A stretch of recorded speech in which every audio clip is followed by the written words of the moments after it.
Bonjour à tous, bienvenue dans cette nouvelle capsule. Nous allons ici aborder les notions de force et de pression.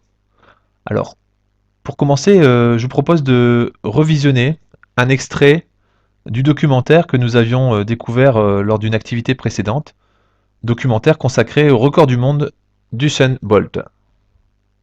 Vous pouvez retrouver sur la chaîne YouTube l'intégralité de ce documentaire. Illustration hier soir, dès les 20 premiers mètres, Bolt est déjà devant. Ses grandes jambes peuvent alors se mettre en action, un physique au service d'une technique parfaite. Un autre athlète comme Asaf Powell, lui, va poser le pied à plat, un peu comme le pied de l'hippopotame, vous voyez. Alors que lui, c'est le pied de la gazelle. Il effleure le sol et il a une très grande puissance qui est exercée sur une surface d'appui qui est très réduite. Ses pieds de gazelle le propulsent à près de 45 km/h. Alors dans cet extrait, vous venez de constater que l'intervenant mentionnait l'importance de la surface d'appui au sol lors de la course d'Usain Bolt. On pourrait se poser donc cette question, pourquoi cette surface d'appui a-t-elle une importance? Alors pour répondre à cette question, il nous faudra tout d'abord définir ce qu'est une force. Pour cela, nous allons prendre un exemple. Imaginons la situation suivante, nous avons une caisse, on appellera cette caisse le système. Et sur cette caisse, un personnage exerce une action. On dira que ce personnage exerce une force sur la caisse. Et cette force est exercée par la main du personnage sur la caisse. Donc autrement dit, si nous repérons une action extérieure qui s'exerce sur un système, ici la caisse, on pourra dire qu'il existe une force qui agit sur ce système. Alors si je veux expliquer maintenant sur mon schéma qu'une force s'exerce sur la caisse, je vais utiliser une représentation vectorielle. Pourquoi? Parce que un vecteur est caractérisé par 4 grandeurs, un point d'application. Ici, le point d'application, ça sera l'endroit où s'exerce la force, c'est-à-dire au niveau du point de contact entre la main et la caisse. Ensuite, si je veux expliquer que la caisse est poussée horizontalement, je dessinerai un vecteur horizontal. Et la longueur de ce vecteur horizontal représentera l'intensité de la force. Donc, nous nous rappellerons que une force est toujours représentée par un vecteur qui possède différentes caractéristiques. Tout d'abord, un point d'application, le point de départ de la flèche vecteur. C'est le point où justement l'action est exercée. Une direction, ici c'était l'horizontale, c'est-à-dire il faut repérer une ligne sur laquelle s'appuie le vecteur force. Et ensuite, notre vecteur étant orienté, il faudra choisir un sens à la flèche vecteur. La longueur de ma flèche vecteur dépendra de l'intensité avec laquelle la force est exercée sur le système. On dira que c'est la valeur du vecteur. Et cette valeur aura une unité, ça sera l'unité de la force, c'est-à-dire le newton. Alors nous allons voir ensemble les 4 caractéristiques des forces qui s'exercent dans l'exemple vu précédemment. Donc nous avions une caisse poussée par un individu. J'ai représenté ici 2 vecteurs force. Pourquoi 2? Mais parce que il y a bien sûr la force de poussée horizontale de l'individu sur la caisse, mais il y a toujours l'attraction terrestre qu'on appelle le poids.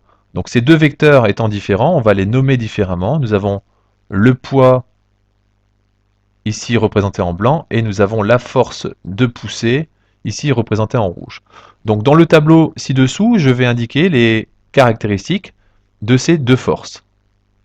Alors nous avons ici 2 forces, une force qu'on appelle le poids. C'est une force qui s'exerce à distance, qui ici est notée P. Et nous avons une force dite de contact, la force F, qui correspond à la force de poussée exercée par l'individu sur la caisse. Alors ces 2 forces sont différentes, leurs caractéristiques sont différentes.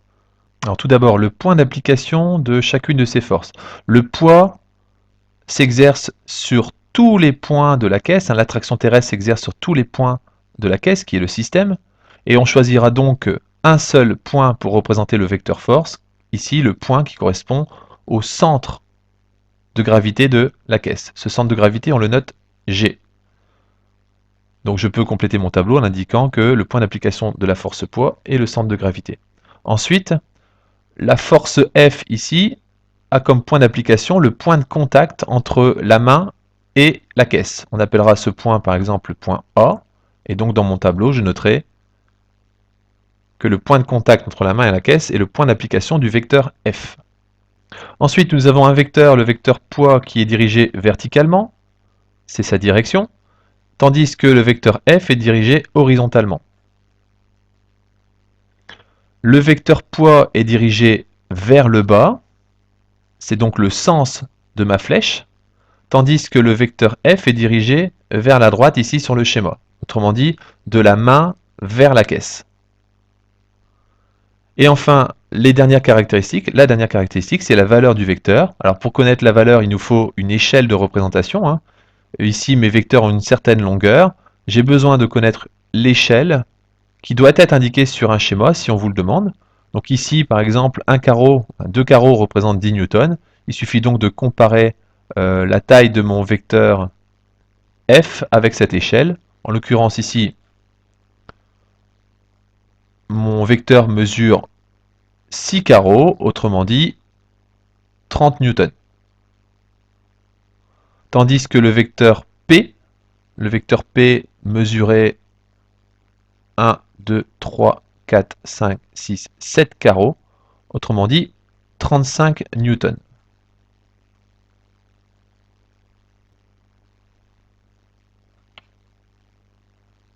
Donc revenons maintenant au cas du sprinter. Dans le cas du sprinter, il y a une force qui va propulser vers l'avant le sprinter. Cette force, elle s'exerce au niveau du point d'application du pied sur le sol, et elle sera donc dirigée ici vers le haut, suivant une droite qu'on appellera par exemple la droite AB. Donc la droite AB qui est ici. Voilà. Donc ainsi, je vais pouvoir définir les caractéristiques de mon vecteur F. Le vecteur F s'applique au point A. Il est dirigé suivant la droite AB. Et le sens du vecteur est ici vers le haut, c'est-à-dire du sol vers le pied. Alors je n'ai pas d'échelle de représentation ici. Je peux juste dire que la valeur de ce vecteur correspond à la norme du vecteur qu'on va noter ici F. Donc cette force qui propulse le sprinter vers l'avant, c'est ce qu'on appelle la réaction du support, la force de réaction d'un support, que l'on note également R comme réaction. Alors cette notion de force étant définie, maintenant nous pouvons nous intéresser à la notion de pression. Alors pour cela, imaginons la petite expérience suivante. J'ai ici un personnage, un petit Playmobil, sur lequel j'ai mis une surcharge pour que le Playmobil soit bien lourd. Imaginons que je pose ce Playmobil dans de la farine. Je le pose sur une surface assez molle, comme de la farine. Voici. Que se passe-t-il? Bien entendu, les pieds de notre Playmobil s'enfoncent dans la farine. À présent, toujours le même Playmobil, mais imaginons que la surface de contact de ces pieds avec la farine soit plus grande. Pour cela, on va mettre un petit support sous les pieds du Playmobil. Que se passe-t-il? Eh bien, nous voyons, je vais grossir ici l'image, nous voyons que le Playmobil s'enfonce beaucoup moins dans la farine. Alors, qu'est-ce que ça montre? Eh bien, ça montre que malgré le fait que la force exercée sur la farine était la même dans les deux cas, la force pressante due au poids du Playmobil, cette force pressante était la même dans les deux cas, l'effet produit sur la farine a été différent. L'effet de déformation a été différent. La force était égale, mais l'effet, en l'occurrence ici la déformation, était différente. Donc on s'aperçoit que la notion de surface a une importance lorsqu'on parle des effets d'une force. La force ici était la même, l'effet n'a pas été le même. Ici on parle de l'effet de déformation, mais ça aurait pu être un autre effet comme la modification de la vitesse ou la modification de la trajectoire. Donc la grandeur pression va permettre de faire le lien entre la force qui s'exerce, qu'on appelle la force pressante, et la surface sur laquelle cette force s'exerce. Alors la pression peut être calculée à partir de la surface et de la force pressante. Pour cela, nous allons définir quelques grandeurs. Tout d'abord, la pression, cette grandeur sera notée P. Son unité sera le newton par mètre carré, qu'on appelle également le pascal. La force pressante sera notée F, et son unité sera bien sûr le newton. Et enfin, la surface sur laquelle s'exerce la force pressante sera notée S, et son unité sera le mètre carré.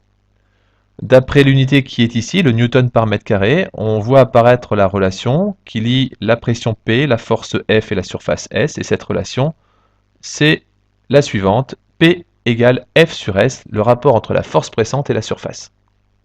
Alors pour illustrer cette relation, je propose d'utiliser la petite animation que voici, dont je vais vous présenter des copies d'écran. En fait, l'idée c'est que vous avez des surfaces différentes, qui ici sont notées A comme R, hein, R d'une surface. Nous avons trois surfaces de 0,1 m², 0,2 m², 0,3 m², et nous disposons sur des plateaux des masses différentes, et nous apercevons que les enfoncements de ces plateaux sont les mêmes. C'est pour ça que nous voyons ici que la pression exercée par les masses sur les plateaux sont les mêmes. Autre exemple, toujours avec cette animation, donc là nous avons toujours nos deux plateaux, le plateau de 0,1 m² et le plateau de 0,2 m². Il n'y a actuellement aucun corps qui a été posé sur les surfaces, donc la pression est nulle. Imaginons que nous posons sur ces surfaces la même masse. Nous constatons que même si la masse est la même, donc si la masse est la même, nous avons exactement la même force pressante, hein, ici représentée en rouge. Les surfaces étant 2 fois plus grandes, la surface S sera 2 fois plus grande, alors la pression va être divisée par 2, comme le montre l'animation. Ici, nous avons une pression de 100 pascal, alors que la pression était de 50 pascal. On voit ici que l'effet de la force n'est pas forcément le même, suivant la surface sur laquelle s'exerce cette force. Et c'est exactement ce qu'évoquait l'intervenant dans la vidéo au sujet du Bolt. Sa surface d'appui au sol étant très faible, la pression exercée sur le sol sera plus importante, et donc l'effet de la force pressante sera plus important. Je vous invite à utiliser par vous-même cette animation pour vous persuader de la différence qu'il y a entre force et pression. Nous appliquerons cette relation dans les prochaines activités. Je vous remercie et je vous dis à bientôt.